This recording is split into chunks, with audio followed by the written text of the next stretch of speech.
This is just a quick follow-up to a video I made yesterday about Pat Condell. Sorry, I'm wearing my overalls, so I'm in the middle of painting my kid's bedroom right now. But yeah, I've been trying to think about exactly what the problem is that I have with Pat Condell's video supporting the UK Independence Party in the forthcoming UK elections. The problem I have with it is the context, I think. It's coming out of Pat Condell's YouTube channel, which is primarily a channel about atheism. That's where he comes from, that's where he earns his subs. That's certainly where I found his channel, by its being featured on the Richard Dawkins website. His earlier videos completely support the idea that the unique selling point, the USP of that channel, is dealing with atheism, and it deals with atheism in all kinds of different ways. The problems with atheism as a challenge to the formation of knowledge, the challenge of atheism to the calcification of Bronze Age myths, the challenge that atheism makes to the toxicity of religions, all kinds of religions, and the challenge of atheism to the bringing into a secular society and secular government of principles which are theological, drawn from some religion or other. Those are all the reasons why I started watching Pat Condell's videos, and those were the issues that he's taken up. Until recently, some of his more recent videos tend to focus more on Islam than other religions, but it's religions right across the board, Christianity, the works, and as I say, that's the focus of that channel. For me, the problem starts when he uses that channel as a platform to talk about the UK Independence Party. The UK Independence Party is not an atheist organisation. It really is not an atheist organisation. That's not to say it wants to, promote a particular religious faith in government. I don't know whether it does or not. I assume not, at least overtly. But it's not atheist in any sense. If you want an indicator of that, one of the things it says on the UKIP policy documents, and just makes a kind of reference to this in passing, but I think it is salient.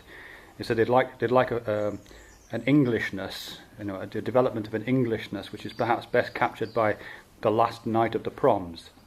The last night of the Proms being this musical event that takes place once a year in the Albert Hall. Promenade performances, stand-up performances where they listen to classical music. And the last night of the Proms is always a great celebration of Englishness, particular kind of Englishness. Lots of Union Jacks, lots of flag waving, some of it ironic, some of it not so ironic, and the singing of patriotic songs, usually ending in this really rowdy, long, and very exuberant rendition of Land of Hope and Glory. Now, the chorus of Land of Hope and Glory is not an atheist anthem. It really isn't. It's something like, it contains the line, wider still and wider shall her bounds be set. So it's about empire. And then it ends with, God who made thee mighty, make thee mightier yet. That's the phrase, God who made thee mighty, make thee mightier yet. Now, of course, I'm not saying that's the slogan of UKIP or anything like that. But UKIP is miles away from being atheistic. It really isn't. They're not interested in that. It's not an agenda item. They're not interested in secular government. But they are interested, and this is where the link to Pat Condell is, they do cite in their literature about having a response to what they see as fear of the Islamification of Europe, as they call it. They are concerned about that. They express that as one of their, not an overt policy, but as a concern that they would address if they were given any kind of power at all.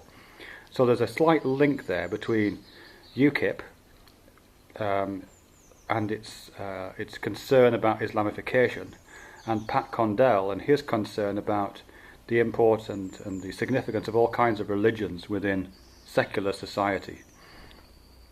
But that's not the same thing. UKIP's concern about Islamification is a cultural and I would say a slightly xenophobic concern. Some people might disagree with me on that, but it's not about Islam is bad because it's religion, we've got to keep religions out of society.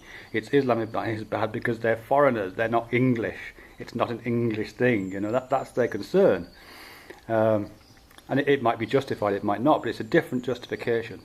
And it doesn't belong in, or it confuses the issue significantly when someone like Pat Condell, who has, basically made his reputation on YouTube on the back of a prolonged, dedicated and thorough atheism, when he's basically just been highly selective about which bits of atheism he wants to promote, and linking that to a concern and a political party which has nothing to do with atheism, nothing to do with secular societies, but is everything to do with developing a monoculture and deliberately demonizing one particular religious faith because of that monocultural desire, nothing to do with atheism.